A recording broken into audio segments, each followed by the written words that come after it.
Welcome to The Explainer. Today, we're jumping into a topic that's, well, it's about as controversial as it gets, owning a pit bull.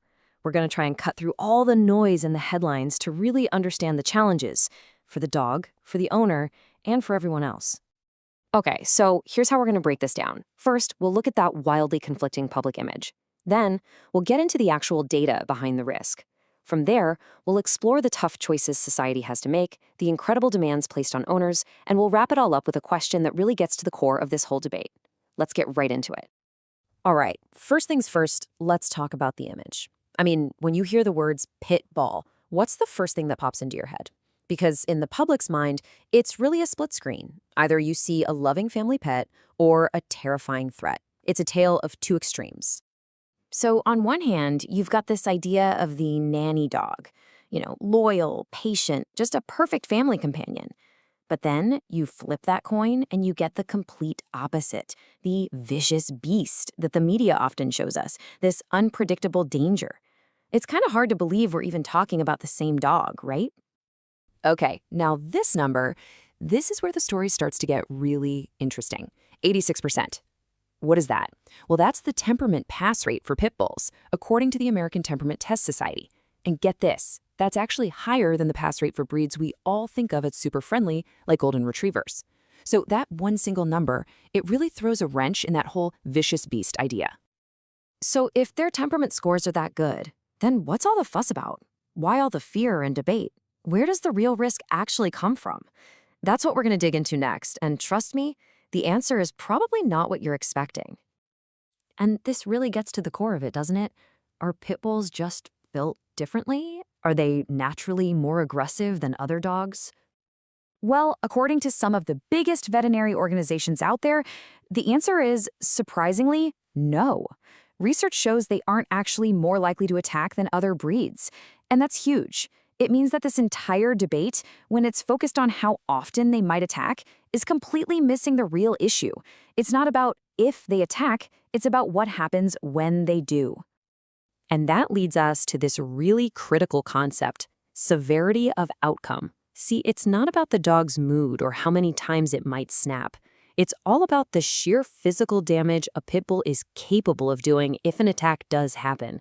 The risk isn't in the chance of a bite, it's in the consequence of that bite. And this number right here, this shows you exactly why. A bite force of 80 kilograms per square centimeter. Now, you take that incredible power, you add in their powerful muscular build and that tenacious grip, and you have the recipe for a truly catastrophic outcome. We're talking about seconds. So, that potential for really severe harm, it puts all of us as a society in a really difficult position. I mean, how do you manage that level of risk? And the debate has basically split into two very, very different camps. This is where you start hearing the term BSL, which stands for breed-specific legislation. And what that is really is a legal tool that lets governments either ban or put heavy restrictions on certain dog breeds that they've decided are too dangerous for the public. And this table just lays out the two sides perfectly. You've got the pro-BSL folks who are all about public safety first. Their argument is pretty simple. The risk of a fatal attack is just too high to leave it up to individual owners, so you have to regulate the breed itself. But then, on the other side, you have the anti-BSL groups. They say that's totally unfair and doesn't even work. Their whole philosophy is punish the deed, not the breed. Go after the irresponsible owners, they say, not an entire type of dog. So, faced with that choice, a lot of governments have had to pick a side. Take Taiwan, for example. They looked at the arguments and decided to prioritize public safety, putting a full ban on owning and even importing pit bulls. So, with all that as a backdrop, what does this mean if you're an owner? Well, it means taking on a massive, non-negotiable responsibility. Owning a pit bull, even where it's legal, is absolutely not a casual thing. It's a huge, life-altering commitment. To do it right, you basically have to be an expert in 4 key areas, and there's just zero room for mistakes. Number 1, professional-level training to handle their intense drive. Number 2, you've got to provide a serious outlet for all that energy, every single day. 3, total constant control of their environment, both at home and out in public.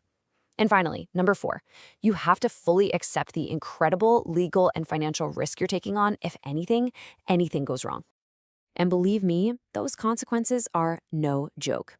Owners can face what's basically a triple threat of legal trouble.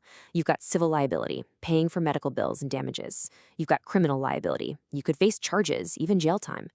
And then you have administrative penalties, like massive fines and the authorities seizing your dog. The personal risk you carry is just absolute. Okay, so we've looked at the risk, the laws, the immense responsibility. Where does that leave us? What's the final takeaway here? Well, a lot of experts and advocates will tell you we're looking at this all wrong. Their solution is simple: manage the person, not the dog. They believe the real answer is all about strict owner accountability. Things like mandatory training courses, liability insurance, and serious penalties for bad behavior. For them, the problem isn't the dog at all. It's the human holding the leash.